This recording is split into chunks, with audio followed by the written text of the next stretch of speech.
홍성국 의원님께서 일부 내용을 설명드리긴 했는데 현재 그 가계부채 또 자영업자의 연체율이 상당히 어려운 실정입니다. 제가 18년도부터 추이를 살펴봤는데요. 그 가계부채는 한 1,500조에서 현재는 한 1,970조, 거의 한 2,000조 가까이 가계부채가 증가한 상황입니다. 자영업자도 한 620조에서 지금 한 1,000조가 넘어간 상태이고요. 중요한 거는 연체율인데요. 자영업자 기준으로 보면은 한 2배 이상 연체율이 증가한 상황입니다. 이에 따라서 이 연체자 증가 수도 현재 잠시 2000년도 코로나 시대 정책자금으로 약간 감소를 했다가 현재 93만 명 이상으로 장기 연체자가 증가한 상황이 되겠습니다. 이러한 연체자 증가 또 채무 증가의 원인은 그 코로나19를 거치면서 가계와 자영업자가 생활을 위해서 대출을 많이 받았던 측면이 있습니다. 그게 이제 상환 기간이 도래하고 상환 시점이 도래하고 또 고금리가 계속 지속이 되다 보니까 이 빚을 갚지 못하는 사람들이 계속 증가를 했고 그에 따라서 연체자가 계속 증가하는 것으로 이해될 수 있습니다.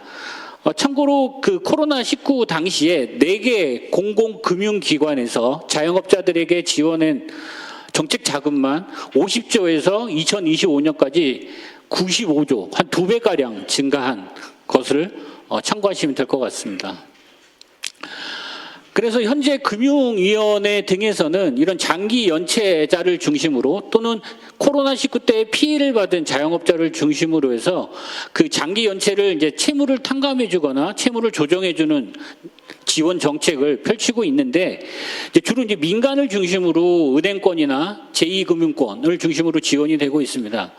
근데 저는 그 공공기관 위주로 그러면 개인 연체 채권이 어느 정도 되고 그것들이 어떻게 지원이 되고 있는지를 좀 중심으로 좀 분석을 좀 해보았습니다. 분석 대상 기관들은 12개 기관이고요. 이 12개 기관의 그 연체 채권 규모를 살펴보니까 2018년도에 한 17조 원 정도 수준이던 연체 채권이 현재 25년 말 기준으로 44조 원으로 크게 증가한 상황입니다. 이거는 아까 말씀드렸다시피 코로나19를 거쳐오면서 지원됐던 정책 자금들의 연체가 된 큰 측면이 좀 크고요. 주로 채무자 수 기준으로 보면 서민금융진흥원의 소액 연체자들이 대부분을 차지하지만 금액으로 보면 그 주택금융공사가 갖고 있는 주택 보증을 할 때 이제 보증을 서줬던 것들이 이제 그 돈을 갚지 못한 그러니까 주택을 구매할 때 받았던 연체 자금들이 큰 비중을 차지하는 것으로 볼 수 있습니다. 근데 다만 캠코라고 하는 한국자산관리공사 같은 경우는 다른 공공기관에 그 연체 채권을 매입을 하는 거기 때문에 성격이 좀 다른 측면은 있습니다. 참고적으로 이 자료를 넣은 이유는 이제 연체 채권 같은 경우에는 3개월 이상이 되면 장기 연체 채권으로 등록이 되고 예전에 이제 신용불량자라고 예전에 했던 지금은 현재 금융 이제 채권 불이행자라고 이제 불리는데 등록이 되게 됩니다. 그래서 연체가 되기 전에 금융회사에서 이제 그 연체가 되기 전에 채무를 감면해 주거나 이자율을 낮춰 주거나 상환 시점을 늦춰 주는 등의 이제 채무 조정을 지원을 하게 됩니다. 또는 이제 신용회복위원회라고 하는 이제 서민금융지원법에 따른 공공 단체에서 그 금융회사를 대신해서 채무 조정을 지원하는 경우도 있습니다. 현재는 앞서 말씀드렸다시피 이제 자산관리공사를 통해서 금융위원회에서는 새출발 기금이라든지 세도약 기금을 통해서 장기 연체자의 채무권을 소각해주는 등의 지원을 현재 진행을 하고 있습니다. 그래서 앞서 말씀드렸던 이제 연체 채권을 채무 조정을 하기 전에는 금융회사들이 갖고 있는 채권을 우선 회수 가능성이 없게 되면 회계장부에서 상각이라고 하는 작업을 거치게 됩니다. 상각을 하게 되면 이 연체채권은 금융회사 회계장부에서 나가게 되고요. 이것들은 제2금융권이나 대부업체로 그 채권이 판매가 돼서 추심이 이루어지는 구조로 이루어지는데, 앞서 설명드렸던 12개 공공기관이 그러면 상각을 어느 정도 잘 하고 있는지를 살펴본 결과 18년도에는 한 76.7% 상각채권 미상각 채권이었고요. 그다음에 상각 채권은 한 23.3%였는데 그 비중들이 점점 더 줄어들고 있었습니다. 금융위원회에서는 공공기관들이 상각을 적시에 하고 상각대 채권을 소각하거나 캠코로 매각을 하라고 지침을 내려준 바 있는데, 그와 다르게 공공기관들이 상각이 좀 저조하게 나타나고 있었습니다.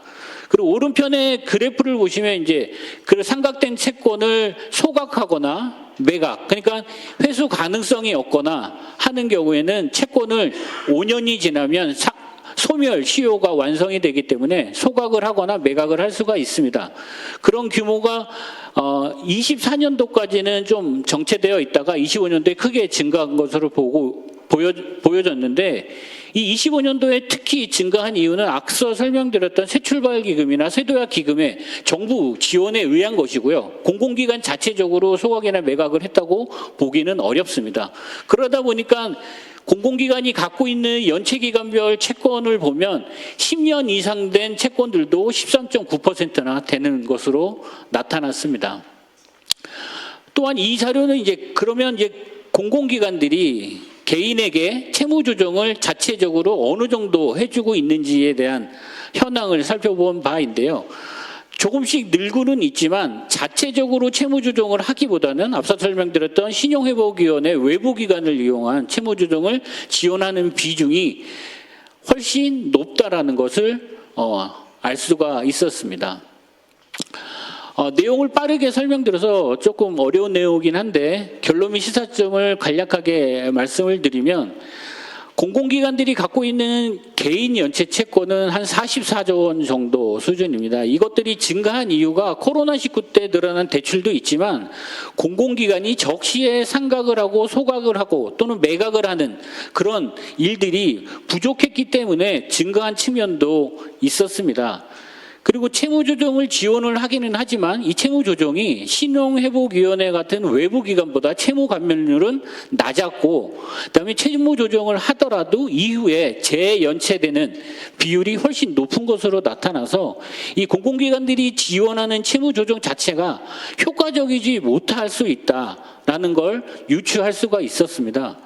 따라서 그 금융위원회나 정부에서는 공공기관들이 채권을, 개인 연체 채권을 어느 정도 갖고 있는지를 전수조사를 한번 해보고 10년 이상 되는 이런 장기 연체 채권 같은 경우에는 공공이 좀 선제적으로 채무조정을 하거나 또는 아주 취약계층 같은 경우에는 소각을 시켜서 경제적인 신속한 경제적 재기를 지원할 수 있는 방안을 만들 필요가 있다라는 말씀을 드리면서 마치도록 하겠습니다. 네, 이상으로 발표 마치도록 하겠습니다. 네, 이상으로 오늘 발표 다 마치고요. 네, 다음 주에 뵙겠습니다.